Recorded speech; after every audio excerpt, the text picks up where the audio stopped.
Now things are heating up in the Euros as we head into the final week of the group stages. But it's not just the players taken to the pitch. With 6 yellow cards being handed out at yesterday's Scotland match, it proved just how much of a tough job the referees have.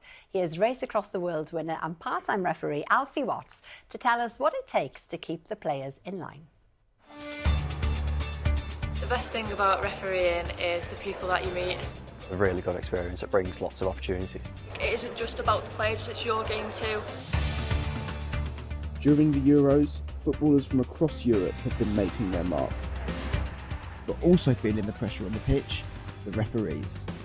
When I'm not racing across the world, I'm here, on a football pitch, refereeing, pursuing my second passion, which is football. I've been refereeing this sport for over 8 years, and it allows me to be involved without needing to play. Because trust me, I am not very good. Someone who's definitely had his fair share of success and stick on the pitch is former Scottish referee Hugh Dallas. He's officiated at 2 World Cups and Euro 2000. What's it like to referee those tournaments? When you went to the World Cup, it was tougher because you were maybe refereeing players that you hadn't refereed in the domestic season and European competition. You need to try to recover as soon as you can after the end of the season because you're going into a long tournament. This year, UEFA have brought in a new rule. Only the team captains can speak to referees about their decisions during the games. If other players try it, then they risk being booked.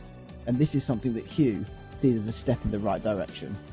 We don't want players surrounding and bullying referees. That's not a good image for young players. We want to have a positive image for this competition. How did you deal with difficult situations? So you need to try to mentally block out everything which is outside the field of play.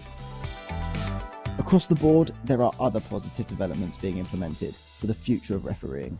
A number of initiatives have sprung up to increase the representation of women and diverse communities within refereeing and also get young people into the game as well.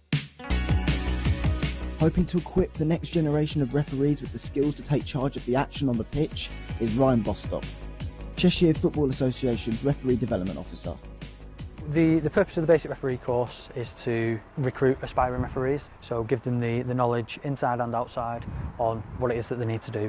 So we're looking to recruit more female referees, some referees from low socio-economic backgrounds and referees from Black, Asian and mixed heritage backgrounds to get them involved within refereeing. And what age can you become a referee? Anyone from the age of 14 can apply to take the course. No maximum age, you can qualify at any time. Refereeing is for all. Can you talk to me a little bit about the skills that you teach the young referees during the course? The key refereeing skills is going to be around their sort of communication, resilience. You know, when things get tough, making an incorrect decision, they've got to be able to bounce back pretty much immediately. I do it weekly. I'm out on the field every Saturday and Sunday, and I guess with the abuse and everything, you've got to wonder, why would anyone do it? You've got to understand that, you know, you're not always going to get everything right, and referees are human. 20-year-old Ruby is a graduate of the Cheshire FA's referee course and has gone on to officiate at the Women's Super League and international matches.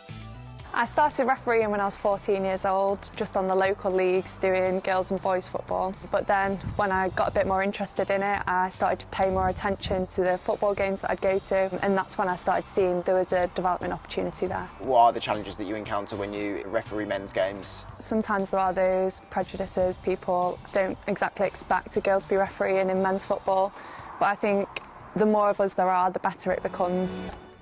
There are currently 37,000 registered referees in England, including these trainees who are learning to officiate at the highest level.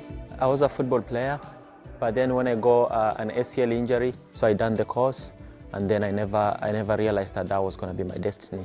I'd say to anyone who wants to become a referee, boys or girls, the world's your oyster. It isn't just about the players, it's your game too. I hope to make it to the top, but obviously it's a long journey, so can't do anything yet. Just keep working at it and see where I end up.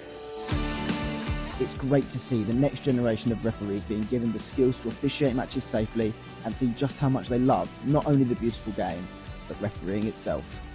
I'm just one person who tried it, and look where I am now. I've progressed through the ranks. Every time I watch the game nowadays, I'm not really watching the teams or players. I'm more focused on watching how the referee does the game. Oh, thank you so much to Alfie. And the Euros coverage continues across the BBC tonight with Albania versus Spain right after us on BBC Two. And then Croatia will be taking on the reigning champions Italy on BBC One.